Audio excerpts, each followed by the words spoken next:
Hello, everyone. Welcome back to my channel. Today, we will listen and learn about the novel adaptation of Kamen Rider Ryuki to see what changes it brings compared to the original series. If you don't fight, you won't survive. Why do they have to fight so hard? The last survivor will be granted one wish. Kamen Riders like Knight, Zolda, and Uja. Each of them has a reason, tragedy, and despair they rely on to fight.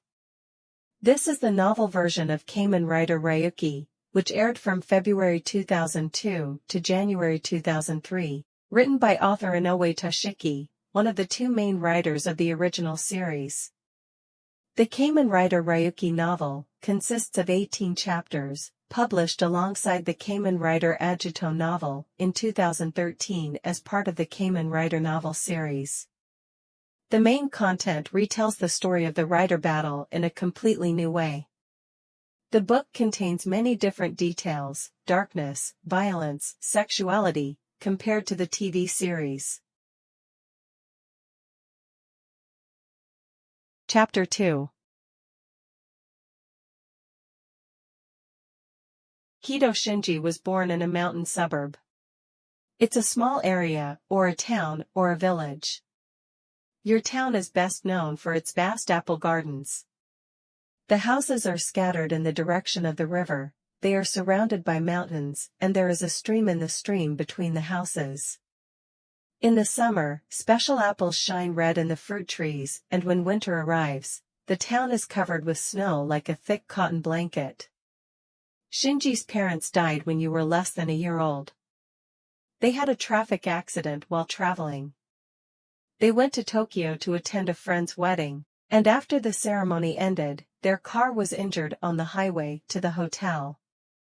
In front of my parents' car was a trailer carrying farm horses. A horse crashed into a barracks and jumped toward their car. When the ambulance took care of the horse, Shinji's father and mother left in a hugging position, protecting each other to the end. Your departure didn't blacken a young Shinji, and you grew up fast. In the summer, you have fun on the river with your friends.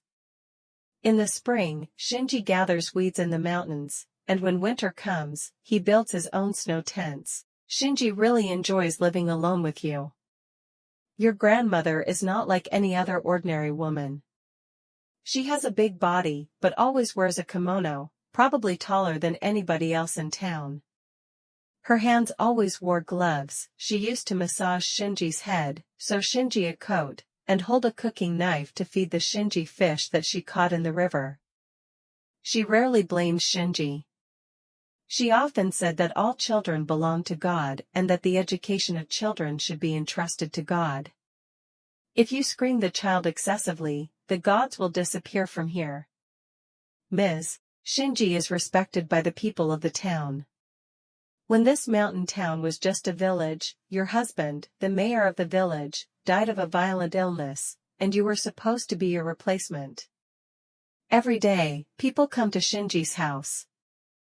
Everyone asked her about their troubles, and in return they brought apples from the fruit garden, the meat they caught in the mountains, and the food they were proud of that day. The love of such people has helped Shinji's grandmother a lot. She used to work as a firefighter with her husband, but she retired when he died, and although Shinji's parents left some savings, life was not easy. Thanks to your kindness and Shinji's innate kindness, you are cherished by the people of the town. Every family sees Shinji as a son in the house. For Shinji, the whole town is like a family. You're always a gentle grandmother, but there's an exception. The Shinji house has a warehouse of fireworks, but she doesn't let Shinji in. When he was in elementary school, Shinji once sneaked into that warehouse to find out the secret of the fireworks. When she found out, she blasphemed Shinji with a frightening look. There's enough gunpowder in the warehouse to blow up the whole town, she says. Humans are sometimes creatures that accidentally emit lightning. Shinji loves the annual apple festival. It's a celebration of the apple harvest that's been held all over town. Together, they carry the apple-shaped bough, the void of the cars, the summer sky. Shinji always leads the lead and the empty punch. She was a firefighter and retired, but only on this day, Shinji's grandmother lit fireworks for everyone in town. About a week before the festival starts, she'll behave like a man.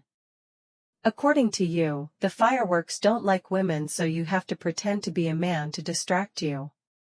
She cut her hair short, wrapped a strap of cloth in her massive chest, took off her kimono, and wore a sweatshirt. Even from Shinji's point of view, she seems to have actually become a man. Even her voice was dull, with all the fuzzy ribs underneath her nose. Shinji's grandmother, who has become a man, burns fireworks with the help of the young people in town. When Shinji was a high school student, he became the town's grocery store. You're visiting every house, helping them with the small business. And Shinji's unpleasant face made you start to be exploited. But that makes Shinji happy. For Shinji, the people of the town are your family. It's natural if you can work to help your loved ones. When Shinji was in second year of high school, the town began to decline in population. It's from a young tree that's been put into a fruit garden. It's a newly grown plant with the expectation of doubling the yield. Maybe the seller of this plant didn't mean to bring it here. However, he left behind an unidentified bug, which clings to the roots of the young tree. Shinji is interested in relationships in town. You believe that even when the fruit garden is gone, if the people of the town are united and help each other, they can survive. Shinji mediates friends' quarrels, makes every effort to resolve family conflicts, play with children, be drunkards of old people, and take care of the sick. However, not everyone likes Shinji's behavior. Just like people who work hard and everything are usually not popular, there are a lot of people who hate Shinji. Especially your friends. Shinji said too much. Since then, Shinji has become more and more serious, which once again makes you feel disgusted. Only one of you supports Shinji. She loves Shinji's endless energy and kind heart. The Apple Festival was still held in the year the tree gardens were destroyed, the town's population dropped to half. It became a festival to pray for the rebirth of trees rather than to celebrate the harvest as it used to be. As usual, she disguised herself as a man a week before the festival. Shinji's friends mocked your grandmother. Is your old lady a man? She's not gonna be a woman if she's such a bullshit. When Shinji was a high school student, he became the town's grocery store. You're visiting every house, helping them with the small business. And Shinji's unpleasant face made you start to be exploited. But that makes Shinji happy. For Shinji, the people of the town are your family. It's natural if you can work to help your loved ones. When Shinji was in second year of high school, the town began to decline in population. It's from a young tree that's been put into a fruit garden. It's a newly grown plant with the expectation of doubling the yield. Maybe the seller of this plant didn't mean to bring it here. However, he left behind an unidentified bug, which clings to the roots of the young tree. Shinji is interested in relationships in town. You believe that even when the fruit garden is gone, if the people of the town are united and help each other, they can survive. Shinji mediates friends' quarrels, makes every effort to resolve family conflicts, play with children, be drunkards of old people, and take care of the sick. However, not everyone likes Shinji's behavior. Just like people who work hard and everything are usually not popular, there are a lot of people who hate Shinji. Especially your friends. Shinji said too much. Since then, Shinji has become more and more serious, which once again makes you feel disgusted. Only one of you supports Shinji. She loves Shinji's endless energy and kind heart. The Apple Festival was still held in the year the tree gardens were destroyed, the town's population dropped to half. It became a festival to pray for the rebirth of trees rather than to celebrate the harvest as it used to be. As usual, she disguised herself as a man a week before the festival. Shinji's friends mocked your grandmother. Is your old lady a man? She's not gonna be a woman if she's such a bullshit. When Shinji was a high school student, he became the town's grocery store.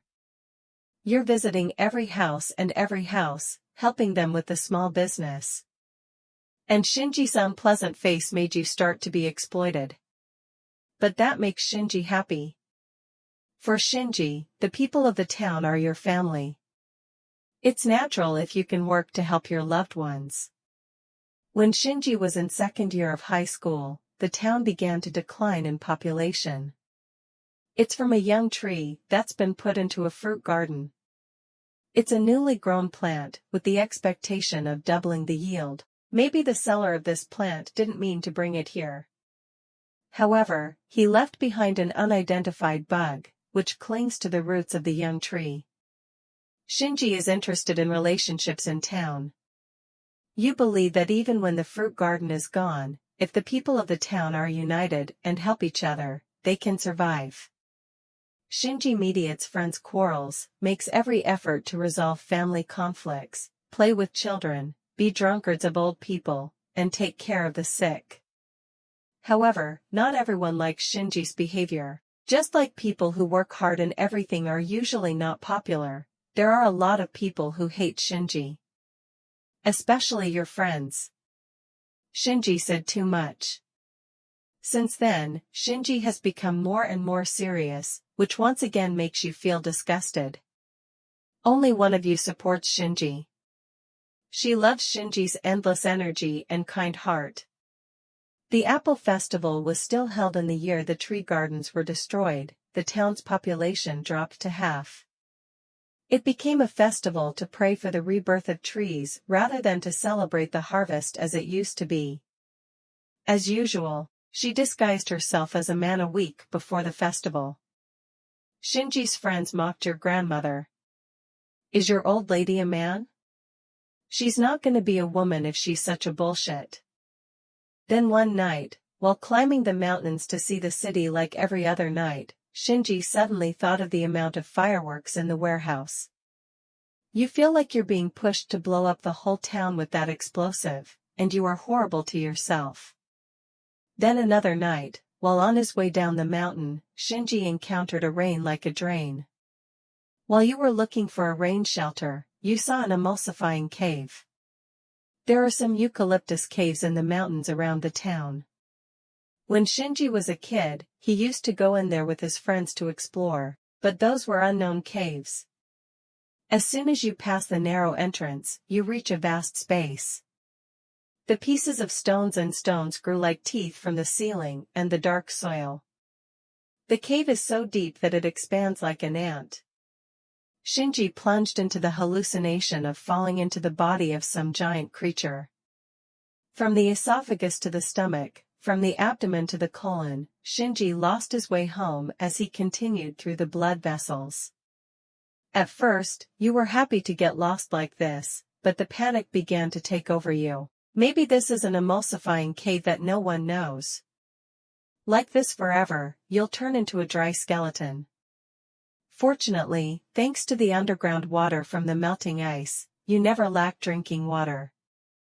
When you were hungry, you swallowed a tiny white beetle hiding in the valley. Shinji has lost his sense of time. You don't know how long it's been since you got lost in here. In the meantime, you rolled down the slope and got a sting in your leg. Yeah. I decided to die like this. I don't feel strange or scared anymore. Instead, we should accept this natural punishment for not being able to help the town. Drops of water from the emulsion soaked Shinji's body. You're lying on your knees. Suddenly, Shinji remembers. The school teacher once said that the water in the eucalyptus cave contained limestone. In hundreds of years, Shinji's body may be covered with a thin layer of lime and will turn into a human-shaped stone. As you wander around inside, you hear the sound of the festival. Shinji raised his face. It's not too far. I'm sure you can hear it. The taiko noise, the bells, the screaming of the people, that's the sound of the Apple Festival. But, weird. Shinji thinks with an empty mind. I thought the Apple Festival was just over the other day, and I guess it's been a year since you got lost in the emulsifying cave. Shinji started following that sound. You keep crawling, looking for a louder sound. You don't know how long it's been, but you've escaped the cave and been rescued by the town search team. You lost consciousness at the same time you were rescued. Shinji was taken to a room in the hospital and you slept for 3 days. In fact, Shinji has been missing for 3 weeks. When she woke up, the first thing Shinji asked was about the Apple Festival. Shinji said you heard the sound of the festival in the cave. The doctor was worried you were crazy. The festival was over before Shinji disappeared. The Apple Festival is held at the height of the summer. It's the end of summer.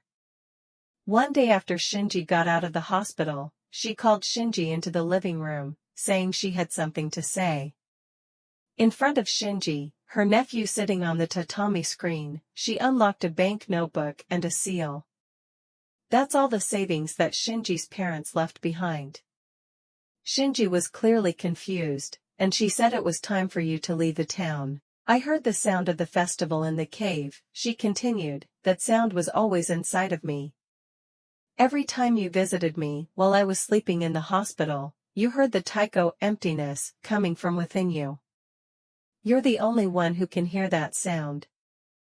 Only you can hear the festive sounds you make, because you only have one eye. You're much more sensitive with one eye. The sound of the festival from you always resounded in your eyes. Few people are as empty-hearted as Taiko as you are, so you're not the kind of person that should live in a town like this. You must do your best for the good of the world. Don't worry about it, don't think about it too much, just live like you've lived. I know you dedicated yourself to this town. I know, that's good. Now let's go to a larger place and help more people. This world is swirling in misery. So I'm sure you'll do it. Let the world hear your voice.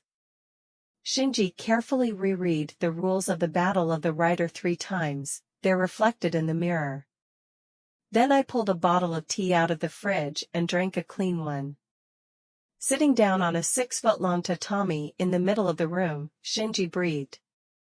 The sunset from the window shone down, painting Shinji's body orange. Nevertheless, Shinji thought. Don't know who created the Battle of Kamen Rider? He said that if he wins the battle and becomes the last survivor, every wish will come true. This is a scam.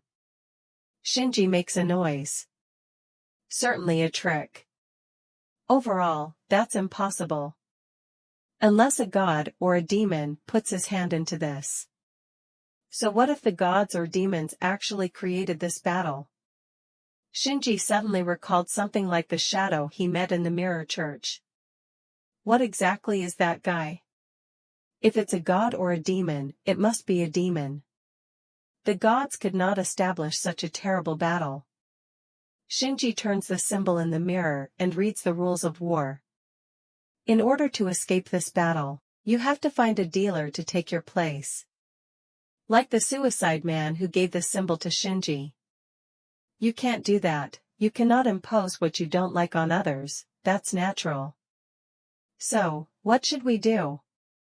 Shinji wasn't the one who used to think too much, but now he's thinking so much that his red face flashes. Suddenly something strange happened in the mirror and he kicked his ass.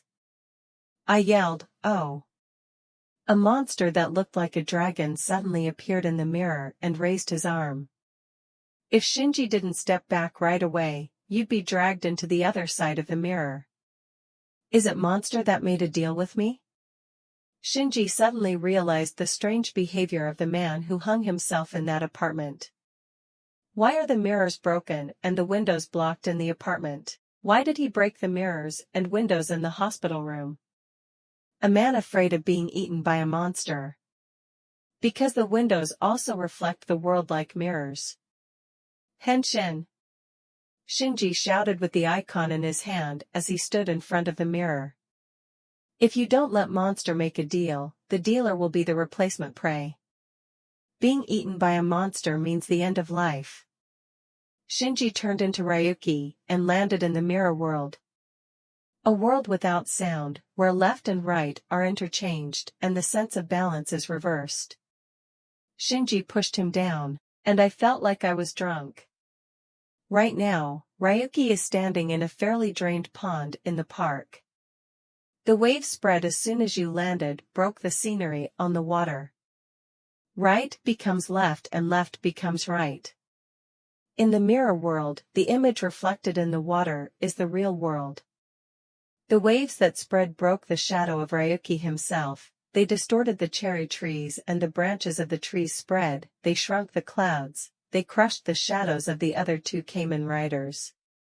Femme and Emperor face each other about 5 meters away. In contrast to the Femme with the flattering appearance of the monster, the Emperor looks like a beast with a pair of spiral horns. Emperor holds a sword bar in his hand, and he pushes towards Femme. With that thunderstorm, the flowers flew up with the droplets. Emperor's sword bar was aimed at Femme's chest and belly, and it was quickly blocked by Femme. Femme rotates as strongly as the windshield and targets the Emperor. Emperor quickly narrowed the gap and kicked Femme's belly. Femme spread her wings and jumped a big step back. The white feathers flying up with the cherry blossoms, they fly around the Emperor. Like a wolf coming to attack a frog, Emperor rushes into Femme. That's a woman. That's what Shinji thought when he saw Femme. Even if wrapped in a reinforced suit, the body still carries the shape of a woman. Emperor threw Femme to the ground. Ryuki came from behind. Stop. Don't deal with women. Emperor turned and threw a rock at Ryuki, and he took the sword in his hand. As soon as Ryuki fell down and regained his position, suddenly a shock ran across his head.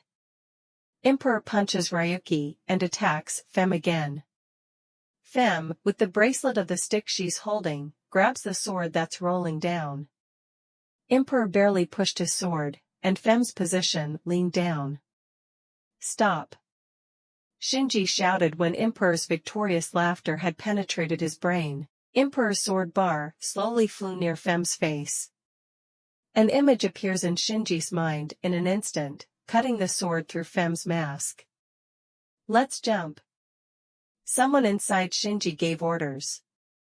When the intuition realizes that it's Der Greeter's voice, the monster that made a deal, Ryuki jumped high into the sky.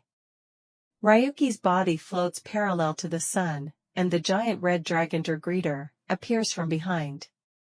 Der Greeter flew around Ryuki, turning his face as if signaling for a ritual to begin. Soon after, Der Greeter's breath immediately pushed Ryuki away. That breath turns into a fierce flame. Ryuki rides on the flow of melting flames and rushes to Emperor like a lightning. Feeling something behind him, Emperor turned around and at the same time, Ryuki's punch broke through his broken chest. Emperor lay still as if he had fallen to the ground. Shinji runs to Emperor, who is defeated by Ryuki's power. In the blink of an eye, Femme disappeared. Is she out of the mirror world? In Ryuki's arms, Emperor's mask suddenly turns into a black fog and disappears. Behind the mask is the face of an ordinary young man who can be noticed anywhere. Why is this happening? The boy grabbed Ryuki's arm as if it was his only base. I just want to be happy. The young man's face turned black and began to fade. Hey, wait. Don't die. Shinji raised his hand and took the fog. The face disappears, the arms disappear, the legs are disappearing. Shinji can't pull anything back. The next day, Shinji comes to the apartment of the man who pushed the Ryuki role for Shinji, who died after falling from the window of the hospital. There's no clearer reason Shinji wants more details about becoming Ryuki, and about the Rider War. But, I don't understand how Shinji feels the similarity. Maybe the young man dissolved like the fog of that man, and Shinji wanted to know the man's history. Of course Shinji won't be able to meet that man anymore, but, maybe there'll be a few clues left. Shinji stopped in front of the apartment. It's all burned black. Only a few ruins can be seen. It was an unknown fire. A neighbor who passed by told me. Looking at the ruins of that apartment, Shinji remembers his parents' house, which was burned down in a fire. A year after leaving his hometown, Shinji received a call from a friend in the countryside who said that Shinji's parents had a fire and that his grandmother had died. Shinji hurried back home, and now there's only one column standing horned among the rubble that's burned black. The column stands in the middle of an ancient tomb welcoming Shinji back. You only have one eye, you told Shinji like that, you're my last surviving relative in town. You can't feel the distance with one eye, so it's dangerous to use fire. It's been 2 years since she died, and the house is gone. When Shinji looked at the ruins in that man's apartment, he remembered what his grandmother said.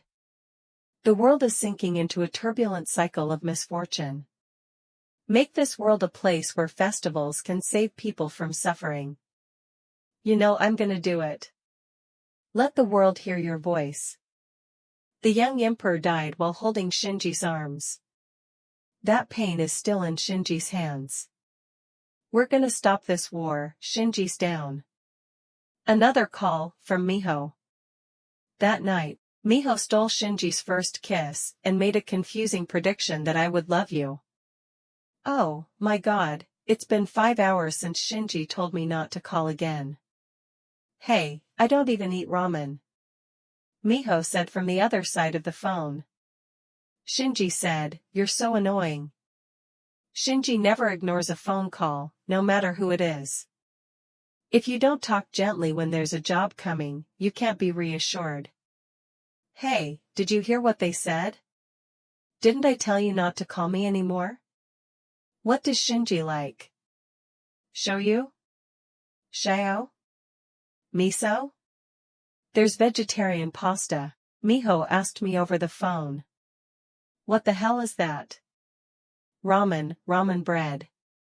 So it's Shoyu, I'm the vice chairman of the society Not Eat Nothing Out Shoyu Ramen. I'm Japanese. Okay. Uncle, give me 2 shoyu cups. Uncle? 2 shoyu cups? Hey, what the hell are you doing? What the hell, I call that ramen. The whole part of Shinji. If you don't come quickly, you're gonna crack it all up. Slow down, where you are, she says she's at the ramen next door. As Shinji hurried to get there, ramen for you too was just brought out. It's impossible not to eat what you've served. Shinji ate with Miho. We're so sucking together that we have to meet twice a day. Well, very much. Listen, I'll be right back after eating this ramen bowl. Don't be so upset. Look, I've already offered you a bowl of ramen. Miho chopped a wheat fiber in an artistic way and dropped it into Shinji's whipped bowl. Why do you have a thread like this? Give me some more meat. No. I'm just eating meat. Suddenly, Shinji stopped using his stick and talked to the owner. Yes? Remember, did you change the taste of the water? Something smells so delicious. No, we're not changing anything. The owner answered. Is that your smell? Miho answered. Your? Oh, yeah. Here it is. Then Miho stretched his hand over his neck and pulled his long hair down to the position of his kidney. It smells like Miho's. What, don't look like it. In short, you smell like ramen, don't you? Don't like ramen? I love it. That's all right. Certainly. The owner looks like he's blowing a bubble when he sees the couple's argument. Interesting, it's like watching a comedy. You said, and then you put 2 more boiled eggs in your bowl. Shinji looked curiously at the boiled egg and the owner's face. I don't know why when I'm with this girl, I feel like a jerk. The first time Shinji met Miho was 10 days ago. It all started when she applied for a job from Shinji's Wadudu job service. What job do you want?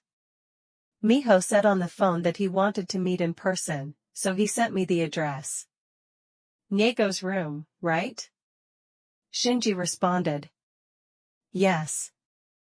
If you say Mimiko when you come to Niego's room, you'll know. When Shinji arrived at the given address, it was a pink building in the corner of the shopping street, not far from his home. On the surface of the window there is a note saying, Niego's room is very pleasant. Looks like, this is an unhealthy place. I hesitated for a while. It's still work anyway. You knock on the door. A black-dressed receptionist asks if you have a name. Shinji answers, is Mimiko here? And then you are guided to a room separated by curtains. I'm Kirishima Miho, the girl who introduced herself. She's wearing a short dress and has a cat earring on her head. I'm Kirishima Miho, the girl who introduced herself. She's wearing a short dress and has a cat earring on her head. After introducing himself again, Shinji began to take off his pants. You idiot. This isn't a this shop. You explained that this is an ear toilet. Ears cleaning? That's right. Miho sat down on his pillow and knocked on his thigh. I mean, you want me to put your head down here? Yes. Shinji lay down and Miho started cleaning his ears with a bamboo bathtub, but I don't know. Shinji makes his job feel a little insecure when his ear is interfered with by someone he's never met before. I don't think there's a kind of business like an ear cleaning shop like this. It's probably more popular abroad.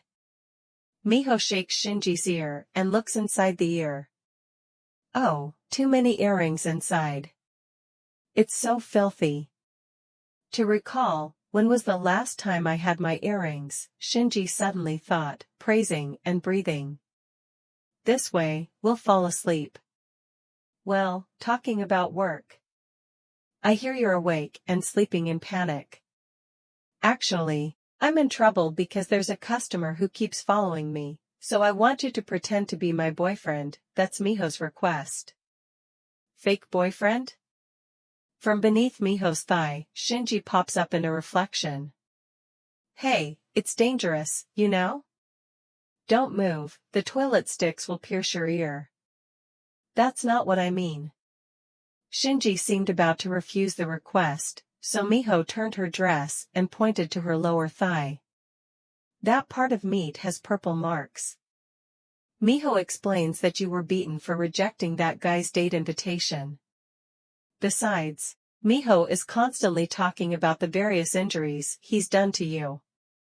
The dry outer underwear was stolen, the wages were stolen, and when you were at work, the table was overturned. I've been given some weird medicine, and I almost got cheated to a weird shop. I almost got a weird tattoo. My beloved dog has dried up. See the bastard. Shinji shakes his leg. Shinji's punch is trembling too. I'll take this job. Leave it to me. Great. So, where is that guy? Come here. Come here? When? Early. Early? The man appeared shortly after. Seeing the man open the curtain and appear in the narrow room, Shinji suddenly felt the anger quickly disappear. No matter how he looks, he's an old man who's over 70. You're Mimiko's boyfriend, aren't you? The old man asked before Shinji opened his mouth. Yes, yes, Miho replied for Shinji. Is the wound healed? Injury? Shinji asked again. Well, she fell down the stairs the other day on her way home for a roast meat. Shinji immediately realized the matter. The bruising on the thigh must have been at the time. In short, even if Miho says there are crazy customers, they never tried to steal a salary, overthrow a table, or cheat you to a strange shop. It's a man who exploits women. A criminal. But the old man in front of you looks like a nice old man. I'm sorry. Shinji fell on his knees and bowed his head. I'm not her boyfriend. Actually. Hey, wait a minute, Shinji. At that moment, Miho turned to the old man and said, "We're fighting right now." I almost said goodbye. That's why I'm apologizing to Shinji. From now on, I'm going to fry eggs with a heart for you. That's right. Eggs have to be digging. It's a wonderful feeling of affection. How can it be? We just met. You asshole. We went to Disneyland together yesterday, didn't we? Yes, yeah, there's Big Thunder Adventure, right? It must be Big Thunder Mountain, right? Old man in charge. So I went out with the little Mimiko in Disneyland. What? Miho, you cheated on me for this old man? Leave her, I'm too much of a... Shinji felt sorry, but it was too late. At that moment, Miho's face smiled and suddenly she started tearing. I'm sorry, Shinji. I was really lonely then. But Shinji's been busy all the time.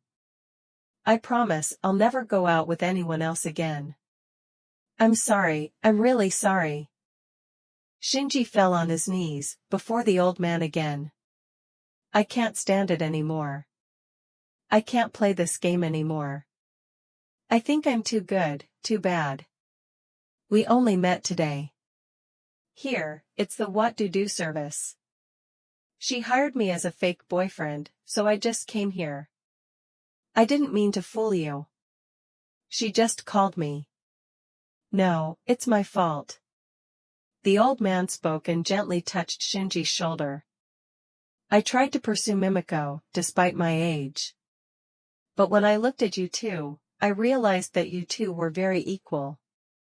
There haven't been so many close couples since the first meeting. Now I've been able to give Mimiko back to you. Of course, Mimiko, the watch is a gift I gave you, so you don't have to give it back. You can sell it whenever you need it. It would be great if that was the money for your wedding, Tiet? Maybe it's going to be a significant amount of money, and I'm glad to be able to do that for you too. Mimiko, maybe you've caused me a lot of trouble. I'm really sorry I didn't recognize your feelings. Nevertheless, I was so glad to see you. Mimiko, I wish you all happiness. 2 days after his determination to stop the Rider War, Shinji met Ren on the street. On the way back to the borrowed DVD, I saw Ren out of the hospital. No doubt, that's the guy. Shinji stopped the moped, while Ren was wearing his helmet and trying to start the motorcycle. Like a sharp knife full of darkness, not many men radiate such an atmosphere. Shinji followed Ren's motorcycle. After 10 minutes of running, Ren parked in the parking lot and disappeared into an apartment in a 2-story apartment building. Shinji read through the name Akiyama Ren on the name board of the mailbox, and he knocked on the bell without hesitation. First try to convince this guy. Shinji is enthusiastic. You convinced each one of us to make a deal to stop the war. This father, he's gonna be out of the house? When you were gonna put your finger in the bell again, the door popped and Shinji was kicked out. You son of a bitch. Ren's dark eyes looked straight at Shinji, who was turning his head back and hugging his forehead. You don't think you recognize the tail-taking trick? In fact, I have something to say. Please listen to my explanation. There's nothing to say. I should have said this from the beginning. We're gonna have to kill each other, that's enough. Don't be stupid. People have to exclude each other. That sounds weird. Is this a TV game show? So what do you want to write from the beginning? Looks like winning the lottery, right? Ren's eyes looked down at Shinji, seeming to be laughing contemptuously. I must have made a mistake at the time. What kind of lottery is that, by the way? There's all sorts of things, from ordinary to super toxic. I'm a simple man. Super jackpot is too far away. What did you wish for? It's the 5th. I left her, and I heard the whistle that caused Shinji to scratch her face. I haven't thought about it yet. God, this isn't the time to care about it. I don't care. Didn't you say that? Yes, you said you were crazy, always asking to stop the battle. You're the one who doesn't know anything. Do you understand? If you lose the battle, you'll die. Do you want to die? Or do you want to be a murderer? I just want to make a wish come true. That's why we have to slaughter each other. That's not the problem.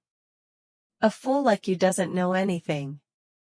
Listen, dealers all have a wish and all want to make it happen, even to die. Think about it. Whatever. Enough. As soon as Shinji interrupted, Ren kicked Shinji's stomach. Listen, never carry your face to this place again. If you want to see me, go to the mirror world. My own hands will beat you to death. Despite Shinji roaring in pain, Ren shut the door. Ah, that's crazy. Shinji walked down the stairs, while still feeling pain. Being a traitor may have lost the human heart. Maybe we shouldn't just try to stop the war, we should restore their minds first. As he went down half the stairs, Shinji passed by a thin, white girl who looked like wax. Shinji stopped and looked back at the girl. What a strange girl. The light from the staircase lights the girl onto the white wall. That shadow seems darker than usual. The shadow suddenly burned black and seemed to be rising. Yui disappeared into Ren's room. What was she thinking when she let me hug her? Ren thought about looking at Yui's sleeping face. At least she didn't really love me. When he hugged Yui, Ren always imagined that the woman in his arms would suddenly disappear. Never would a girl like that think of herself. A woman who doesn't want to be loved can't think of herself. When I hug Yui, Ren doesn't even think of Yui. You don't even think about Eri. What Ren is witnessing is the scene that Eri may have seen last. It's a single silver straight line full of sparkling light. If you cross that line, it'll be the end line. Or maybe it's the starting line for a new beginning. Ren used to live in a quiet residential neighborhood near the mountains. You have a 3-man cop and a mother who loves her husband. The first memory of Ren's life was the shadow of his own hand stretching out to meet the sun, while being driven on his shoulder. When Ren found out he couldn't hold the sun, the boy started crying. He felt the illusory shadow of the palm of his hand attacking him. In the years that followed, Ren saw this memory as a symbol of his own life. Like the essence of life, where light and darkness are reversed after an event. When I was a kid, you were Ren's admiration and pride. Ren's father is a model police officer that everyone knows. Besides, you're an ideal father. Your father worked in a police station not far from home. He used to cycle around the city to suppress crimes. He caught the pervert, the thief, he took care of the lost children, he looked after the abandoned children and the drunkards. Ren likes his father's suit. It's a proof of the father's dignity. Moreover, it reminds me of the image of a soldier, because he simply looks so gorgeous. The gun on the belt is proof that you're a real soldier. One time Ren imagined his father pulling out a gun hidden in a leather bag. The bullet you fired will surely fire through a wicked giant monster. When he was in elementary school, Ren and his friends used to go through his father's police station on his way home to school. There's no special occasion. I just wanted to boast to everyone about my father in his uniform. The three always welcomed Ren and his friends in a friendly manner. When you're in a good mood, you'll get the kids tea and candy. When you have free time, you review the children's homework. When you don't have to go, you usually get up early in the morning with your son to go fishing. At first, Ren had a hard time fishing with his father. He usually prefers fishing at mountain springs, so your father and I have to get out of the car and climb a mountain for a very long time, and then get to the destination. Fishing is fun. That's why he deserves this pain. I told Ren, "You're showing your dissatisfied face." I taught Ren a lot of things about mountain climbing. He talked about what kinds of plants can be eaten, how to distinguish between poisonous mushrooms, the names of birds and flowers, the way to climb snow mountains, and how to overcome pain. What Ren's father taught you the most was how to endure pain and gain new vitality. No matter how tired Ren was from climbing, he didn't allow you to rest. On the contrary, you choose a more circular path and go on. Ren understood that once you crossed the edge of pain, it would be when you gained agility and ease. In high school, Ren was able to climb the mountains at the same pace as his father. Ren's father was the man who educated his son through the body first. You prepare the fish your parents caught with the vegetables you picked up in the mountains. She's on the table. As far as Ren remembers, we never had a fight. I've always wrapped as many cherries as I can. I never stopped smiling. Besides, you always do your homework perfectly. Ren is a proud son of your parents. You're healthy, courteous, cheerful, and your scores are always high in school. You have a lot of friends, both boys and girls. You treat them honestly. This isn't worth worrying, but Ren's parents are worried you don't have any really special friends. You're always open to everybody, but Ren prefers to be with his puppy John. Excessive communication with other people is rather annoying. It's a lot easier with dogs. John is a dog that someone left behind in the lost quarter at Father Ren's police station, because no one was accepted as owner, so he took it home. Ren took John out for a walk whenever he had the time, and when the puppy John grew up to be a wild dog, he took him out on a stream fishing with his father. Ren and John have a very strong bond. If Ren had a cold, John would have it, and if Ren had his finger broken in his physical class, he would have gone with him. John always knew in advance of the time when Ren came home. He always sat down and whispered at the door 30 minutes before. When the door opened and Ren appeared, he jumped and licked your face.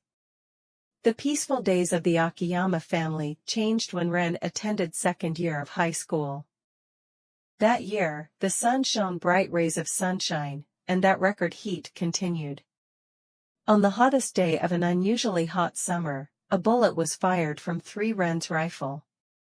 When he received the report and ran to the scene, the perpetrator escaped. The scene is a pachinko shop. Your father saw a dead employee lying on a bunch of bloody pachinko balls. When he warned a customer that he broke the pachinko glass, he was suddenly stabbed with a knife. Ren's father found the killer. He was standing in front of the prize exchange at the pachinko store. The man wearing a tank top suit with a long head tattoo on his arm, he attacked a prize ceremony. The guy ran out to the streets with a bunch of cash in his pocket, and he stabbed an old woman when he accidentally struck her. As soon as the old lady fell, Ren's father shot the criminal. He died immediately. The bullet that Father Ren fired through the man's forehead. This case has been widely. Most Japanese cops want to work until they retire without touching a gun on duty. In the case of 3 Ren, it is investigated that the other is a pre-condemned yakuza, and that is a necessary action for the situation at the time. When the media was talking so much, he returned to his normal job at the police station. But after a while, Ren heard a strange rumor. They say your father's behavior has become unusual. One day, Mr. Ren went to a vegetable store in the shopping area to buy beets and cabbage. He then picked up the vegetables and started breaking them. The reason is that the killing gas can be hidden in the vegetables. On another day, while on a patrol, he stopped at a meat shop and a watch shop. He killed a pig hanging in the freezer and removed the wall clock needle. According to you, a pig's body is the perfect place to hide a murderous spirit. In addition, a watch needle can be a dangerous weapon. Ren. That night, Ren was awakened by Dad's voice. You rarely go to Ren's room. It's over midnight. Kinoshita is alive. Listening to what his father said, Ren knew the rumors were true. Kinoshita is the name of the Yakuza who was shot by your father. Hey, Ren, listen to me, he's not dead yet, we avoided the point of death and just shot. Now he's looking for a chance to avenge me by pretending to be someone else in this town? Ren doesn't understand the meaning of those words.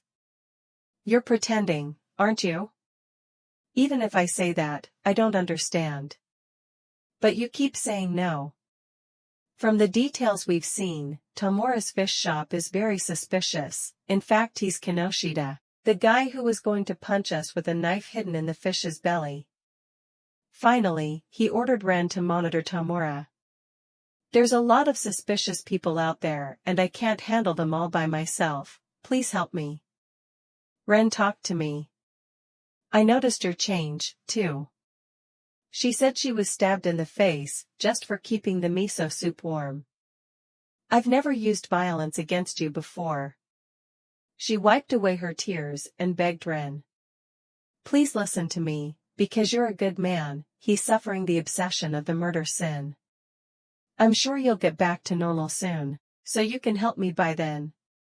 Even if you say that, Ren doesn't want to follow the fish owner.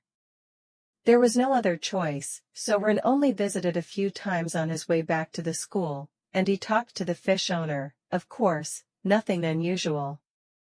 How's Tamura doing? When asked by his father, Ren only said vague information, and then he looked at you with cold eyes. Then Ren noticed something strange. Every time you go to school or take John for a walk, you feel somebody staring at you. Maybe somebody's watching me. It was John who caught the perpetrator. As he walked, John shrugged his rope, he started running and biting the foot of the perpetrator who was hiding behind the shadows. Dad? You're not Ren. He said. The day after Ren returned home, John was found dead in the garden. His abdomen had been torn open, and Ren's father stood beneath a cherry tree, dressed in a police uniform. You're not Ren. He pointed a gun at Ren. Thinking about it, impersonating my son was the best plan. You're clever too. I would have let my guard down, because you're my son, right? Where is he? Did you kill him? You planned to kill me as well, didn't you? It's over now, I won't let you escape anymore, you are my son's enemy, I won't miss the vital points this time. He aimed the gun at Ren and fired. Immediately after, the gun exploded, blowing away Ren's father's face, splattering brain matter on the cherry tree and Ren's face. About 2 years after Ren's father died, Ren met Eri. Ren dropped out of college and started working at a motorcycle shop. The shop specialized in selling new and used motorcycles, and occasionally there was some repair work on the bikes. Ren's mother had remarried. She had met a man at some cultural center. She loved this man dearly, always smiling and content with her domestic duties. Perhaps she had forgotten about Ren's father. In short, Ren's mother was a woman who couldn't live without depending on someone else. Seeing his mother like this, Ren left home right after graduating from high school. On that day, while Ren was working alone, a girl appeared. She had long hair and wore a striking red jumpsuit, leading a broken motorcycle. The girl looked at Ren with wide eyes, as if she had something on her mind. Her thin lips were tightly pressed together, showing a determined spirit. That was Ogawa Eri. The bike isn't really broken, Ren said as he inspected the motorcycle. It's just out of gas. Eri's expression froze at Ren's remark, and she collapsed. Oh dear, how careless. Silly me. She said this, and tapped herself on the head. Hey lady, this is a big bike, a Nanahan chopper isn't something women should be driving. People who think running out of gas is a mechanical issue should just stick to mopeds or bicycles. An arrogant one. Eri crossed her arms, sniffed, and pushed her motorcycle home. Not long after his father's death, Ren got his motorcycle license and bought himself a bike. The bike replaced John. Ren couldn't bear to have another dog. There would only ever be one pet dog in his life. Ren rode at full throttle on the highway at night. His vision narrowed as he sped up. Like shedding things he didn't want to see, Ren enjoyed that feeling. He also often got into fights. Before he realized he was known as a racer, thugs would come looking for trouble. Ren wasn't afraid of fighting. At least he could focus on the opponent in front of him. It helped him forget the emptiness in his chest since his father's death. Fighting and riding were like lifeboats for Ren. The second time Eri came by, her bike was actually broken. What's wrong? It's not just out of gas this time, right? Check it properly. Don't act like that, I just had an accident. Looking at the state of the bike, it was clear. I couldn't turn the bike, I admit it, Eri confessed sheepishly. I told you. Ride a bicycle. What? Just fix it for me, will you? Since it's my job, I'll fix it. Though I feel sorry for the bike if it keeps getting treated like this.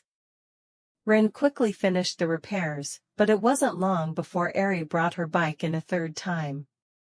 Another accident. It's worse than before. 3 days later, is it you again? 4 days later, again. Indeed, Ren couldn't help but gape. Eri's bike was increasingly damaged, and the number of dents on her helmet also grew. Stop riding motorcycles.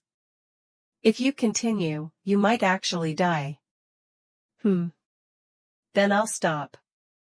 Due to repeated accidents, Eri was exhausted. Hey lady, this is a big bike, a Nanahan chopper isn't something women should be driving. People who think running out of gas is a mechanical issue should just stick to mopeds or bicycles. An arrogant one. Eri crossed her arms, sniffed, and pushed her motorcycle home. Not long after his father's death, Ren got his motorcycle license and bought himself a bike. The bike replaced John. Ren couldn't bear to have another dog. There would only ever be one pet dog in his life. Ren rode at full throttle on the highway at night. His vision narrowed as he sped up. Like shedding things he didn't want to see, Ren enjoyed that feeling. He also often got into fights. Before he realized he was known as a racer, thugs would come looking for trouble. Ren wasn't afraid of fighting. At least he could focus on the opponent in front of him. It helped him forget the emptiness in his chest since his father's death. Fighting and riding were like lifeboats for Ren. The second time Eri came by, her bike was actually broken. What's wrong? It's not just out of gas this time, right? Check it properly. Don't act like that, I just had an accident. Looking at the state of the bike, it was clear. I couldn't turn the bike, I admit it, Eri confessed sheepishly. I told you. Ride a bicycle. What? Just fix it for me, will you? Since it's my job, I'll fix it. Though I feel sorry for the bike if it keeps getting treated like this. Ren quickly finished the repairs, but it wasn't long before Eri brought her bike in a third time. Another accident. It's worse than before. 3 days later, is it you again? 4 days later, again. Indeed, Ren couldn't help but gape. Eri's bike was increasingly damaged, and the number of dents on her helmet also grew. Stop riding motorcycles. If you continue, you might actually die. Then I'll stop. Due to repeated accidents, Eri was exhausted. Even Ren, who was picky due to his mother's excellent cooking, found it delicious. All three fish types were grilled until tender, though the mackerel and kinmedai were a bit bland and needed extra soy sauce and miso. Perhaps she was raised in a proper family, Ren imagined. Why did you decide to ride a motorcycle? Ren tried asking.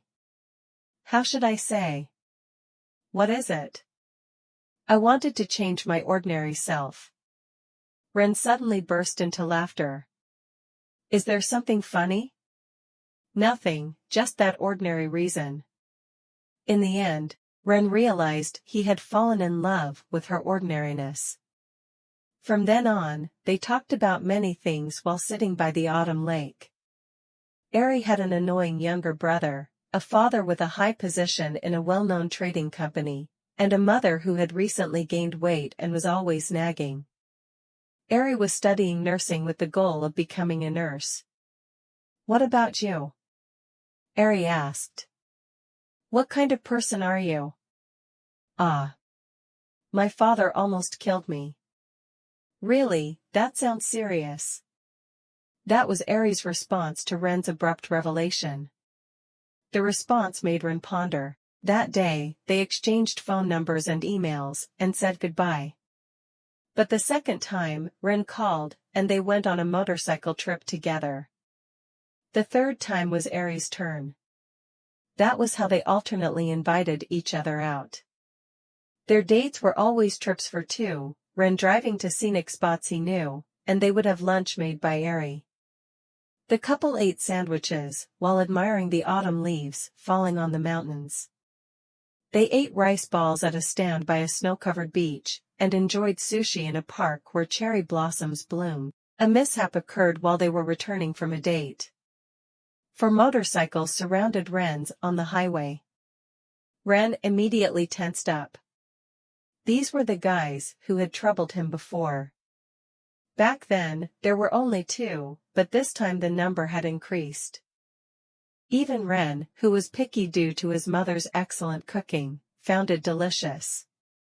All three fish types were grilled until tender, though the mackerel and kinmedai were a bit bland and needed extra soy sauce and miso.